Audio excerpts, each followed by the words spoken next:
Hey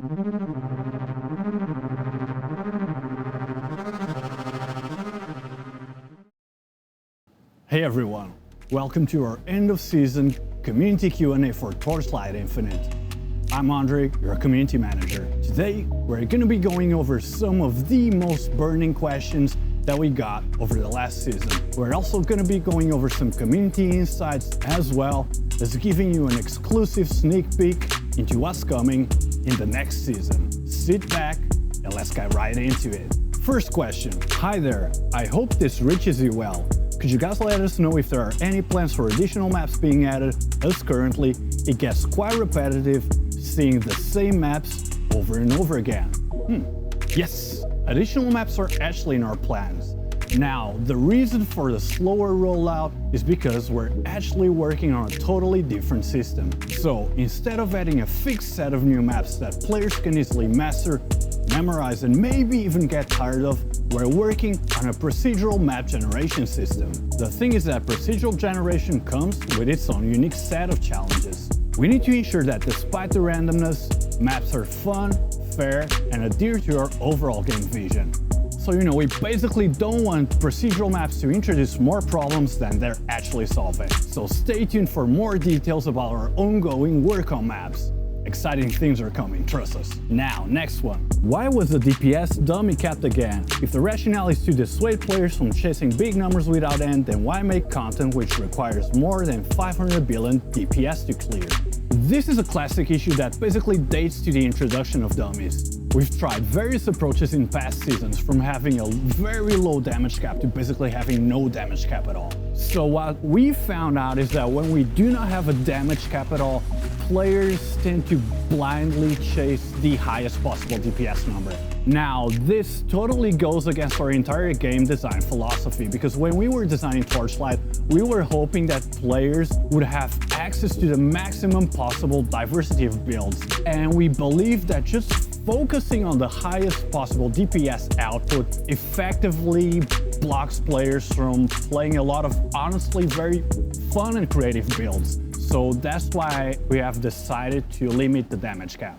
Next up, another damage-related question. DPS display really feels like a scam for me, or maybe many people. It's less than 50% accuracy.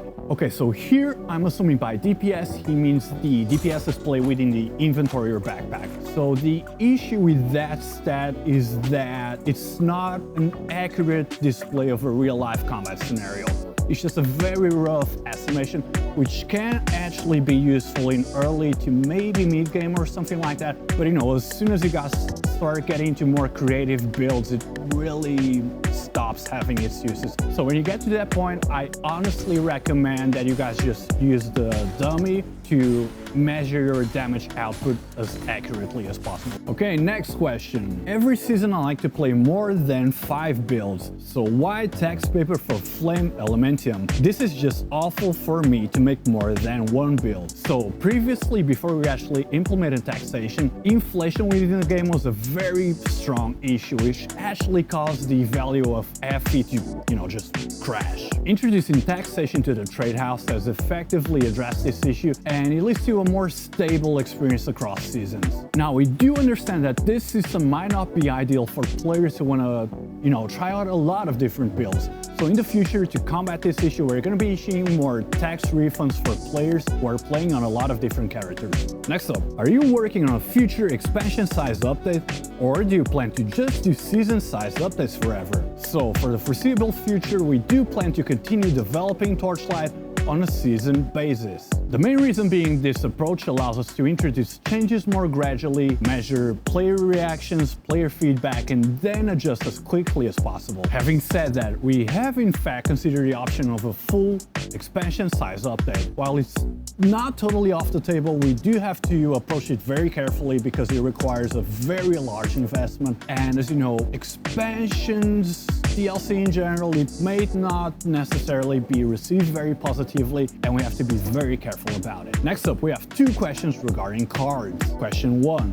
Please add multiple plans for decks so we can create presets for farming. And the next one, what are your plans for the card system? In my opinion, it should be rebalanced. So first, let's address trade cards. trade cards have actually been a very large point of contention in this last season. We discovered that their current implementation led to a less than ideal transition from the mid-game to the end-game, and it actually made end-game content less rewarding than it should be. So with our next season, Clockwork Ballet, we took a very innovative approach to this issue.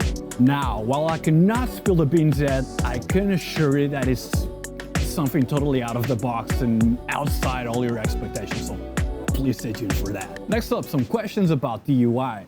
Any chance for the market UI to be more PC friendly, lower sizes, bit more stuff gets shown at a time, so on and so forth? Great one.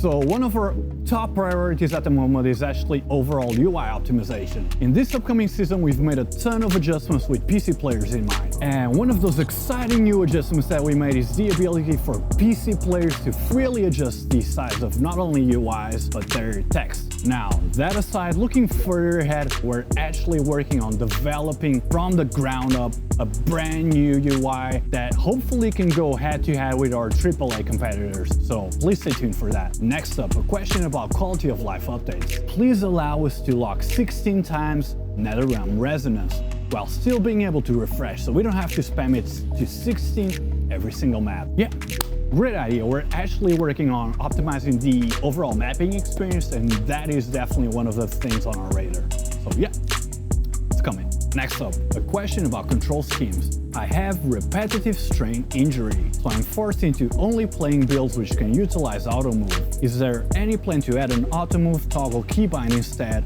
Thank you for your feedback and for playing Torchlight. We're actually thinking about introducing a feature like that, but it might take some time to implement. In the meantime, if I can actually give you a personal recommendation, is that you might want to try playing with a controller. For example, personally me, I do get a lot of carpal tunnel in my right hand when I'm playing ARPGs in general. This past season, I've been playing mostly with a controller and it's helped a ton. And I actually feel like playing Torchlight on a controller is very enjoyable. So yeah, I recommend you check that out. And finally, we have 3 questions regarding gear and crafting. First question, why is crafting so complicated?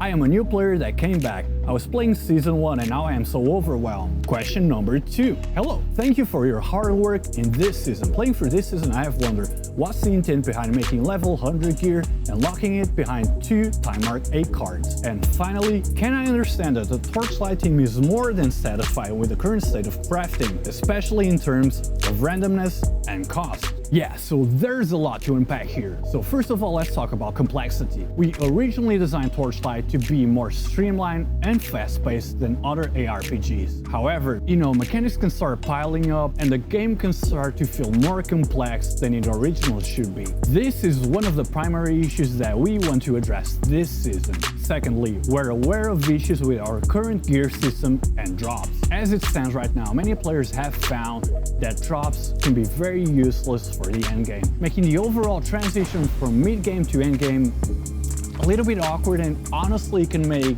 looting not feel as rewarding as it should be. What I can tell you right now is that with this upcoming season, we've totally revamped crafting, legendaries, and gear drops in general. Now, I can't tell you too much right now, but I can tell you that you definitely do not want to miss the season reveal coming this week.